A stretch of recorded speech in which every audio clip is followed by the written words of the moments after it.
Hello students, welcome you all. स्वागत है आप सभी का।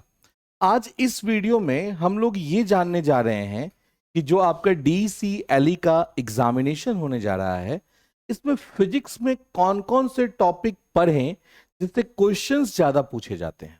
क्योंकि अब रिवीजन का टाइम है, अब कुछ नए सिरे से कुछ नया स्टार्ट करने का समय तो है नहीं, ठीक है ना। तो इसी कारण से आज हम लोग ये देखेंगे कि किस किस टॉपिक पे फिजिक्स में ज्यादा फोकस करना है। जैसे आपको पता होगा कि अगर हम DCLE की बात करें, उसमें 11th और 12th दोनों के सिलेबस आपको कवर अप करने होते हैं, ठीक है।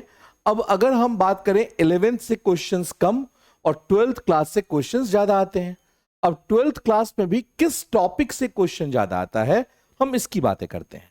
तो जैसे अगर आपको देखना है समय के हिसाब से, अगर हम बात करें तो सबसे पहले आप बात करेंगे रे ऑप्टिक्स की। रे ऑप्टिक्स आपको बहुत अच्छे से देखना है क्योंकि इससे क्वेश्चंस पूछे जाएंगे, ठीक है, और अच्छे खासे क्वेश्चंस आएंगे। इस रे ऑप्टिक्स में भी अगर आप बात करें तो अगर हम देखें तो मिरर, लेंस एंड प्रिज्म, इनके फॉर्मूले, इस पे बेस्ट न्यूमेरिकल बेसिकली आपको फोकस करना है। मतलब रे ऑप्टिक्स से हम बात करेंगे तो न्यूमेरिकल एज वेल एज फॉर्मूले बहुत इंपॉर्टेंट है। थोड़े बहुत थ्योरी पूछ सकते हैं कि कहां से इमेज फॉर्मेशन होता है, ठीक है, that is different thing. Otherwise बहुत ज्यादा नहीं, मेन आपको इस पे न्यूमेरिकल पे फोकस करना है। फिजिक्स जो होगा वो न्यूमेरिकल बेस्ड पेपर होगा, केमिस्ट्री की तरह नहीं कि केमिस्ट्री में थ्योरी ज्यादा आएंगे न्यूमेरिकल्स कम आएंगे, वैसी कहानी नहीं है इसमें। इसके बाद अगर हम बात करें तो हमने आपके लिए कुछ टॉपिक, इलेक्ट्रोस्टेट की बात करते हैं। इलेक्ट्रोस्टेटिक,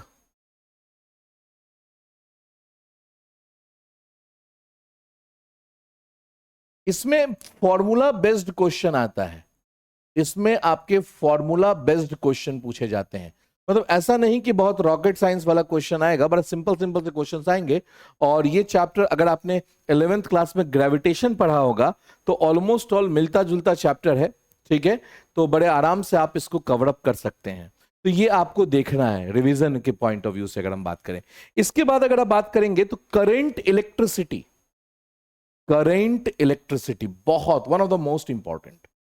करेंट इलेक्ट्रिसिटी, अगर करंट इलेक्ट्रिसिटी की बात करेंगे तो इसमें आपको सर्किट से प्रॉब्लम बहुत पूछे जाते हैं कि सर्किट सॉल्व करने के लिए, ठीक है, आपको कोई कॉम्प्लेक्स सर्किट दे देगा, जैसे आपके ओम्स लॉ लगाने हैं, किरचॉफ्स लूप रूल लगाने हैं, ठीक है, लैडर वाला प्रॉब्लम दे देगा, इक्विवेलेंट रेजिस्टेंस निकालना हो सकता है, उसमें वोल्टेज निकालना हो सकता है, करंट निकालना हो सकता है, कुछ भी क्वेश्चंस पूछे जा सकते हैं इसमें। तो इलेक्ट्रिक करंट इलेक्ट्रिसिटी की बात करेंगे तो ये बहुत इंपॉर्टेंट है।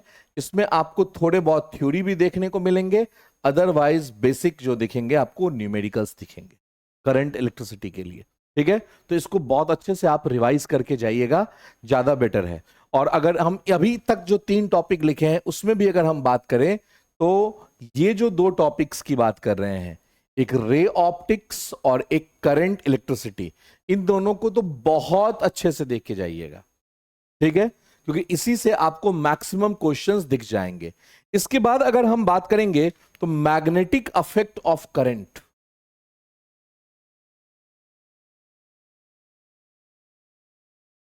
Magnetic affect of current,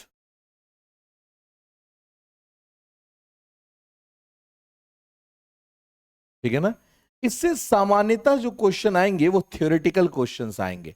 magnetic affect of current से जो क्वेश्चंस पूछे जाएंगे वो बेसिक क्वेश्चन जो होंगे वो थ्योरेटिकल क्वेश्चंस होंगे। न्यूमेरिकल जोन हमने आपसे डिस्कस कर दिया है। इसके बाद अगर आप हमसे बात करें कि सर और कौन सा इंपॉर्टेंट है, ठीक है, तो अगर हम बात डोमिनेटिंग की बात करेंगे तो डोमिनेटिंग यही पोर्शन होंगे। वेव ऑप्टिक्स आप देख सकते हैं, ठीक है। इसके बाद अगर आपको टाइम मिल जाए तो आप वेव ऑप्टिक्स देख सकते हैं। वेव ऑप्टिक्स, वेव ऑप्टिक्स आप देख के जा सकते हैं। इसके बाद जो सबसे कॉमन क्वेश्चंस जो एक दो क्वेश्चन करके आएंगे वो है आपका force, law of motion, law of motion, इनसे क्वेश्चन पूछे जा सकते हैं, ठीक है। और एक और देख लीजिएगा, work energy and power, work energy and power, energy and power, ठीक है ना।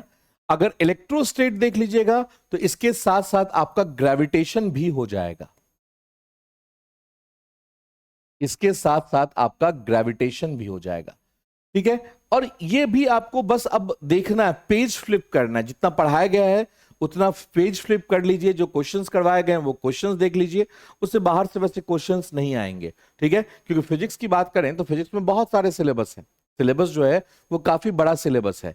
इसमें भी मैंने आपको कहा कि अगर आपका कुछ भी नहीं पढ़ा हुआ है, ठीक है, अगर आपका पूरा का पूरा पढ़ा हुआ है, सिर्फ रिवीजन में जा रहे हैं, तो इतना चीज आपको देख के जाना है।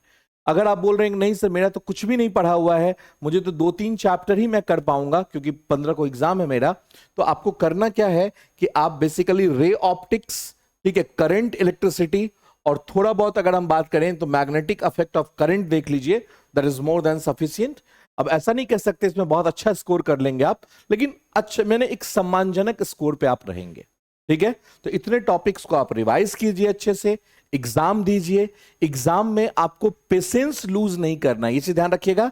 एग्जाम में सबसे बड़ी बात है पेशेंस को बनाए रखना है। अगर मान लो सपोज फर्स्ट क्वेश्चन नहीं बनता है, सेकंड नहीं बनता है, थर्ड नहीं बनता है, फोर्थ नहीं बनता है, तो स्टूडेंट फ्रस्ट्रेट हो जाते हैं। आप ये जानिएगा कि स्पेसिफिक सब्जेक्ट की बात करें तो 50 क्वेश्चंस रहेंगे, ठीक है, 50 क्वेश्चंस हैं, तो 50 क्वेश्चन में आपको 50 के 50 नहीं लगाने हैं।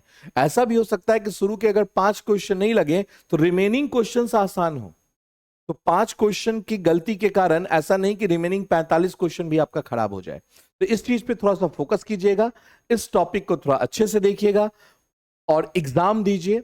और जो भी आपके एग्जामिनेशन के बाद जो भी आपके क्वेश्चंस हैं उसे शेयर कीजिए हमसे, हमारा नंबर है आपके पास में, टीम का नंबर है, ठीक है, हेल्पलाइन नंबर है, वहां बताइएगा, ठीक है। और अच्छी कॉलेज मिलेगी आपको, ये मींस थिंकिंग के साथ जाना है, मतलब एक पॉजिटिव, देखो नेगेटिव थिंकिंग लाने से कोई फायदा तो है नहीं। तो इतने टॉपिक्स को आप रिवाइज कीजिए और ये सोच के जाइए कि आपको आपका सिलेक्शन एक अच्छे कॉलेज में होने जा रहा है, ठीक है। तो फिर मिलेंगे आपसे बहुत जल्द, आपके एग्जामिनेशन के लिए ऑल द बेस्ट।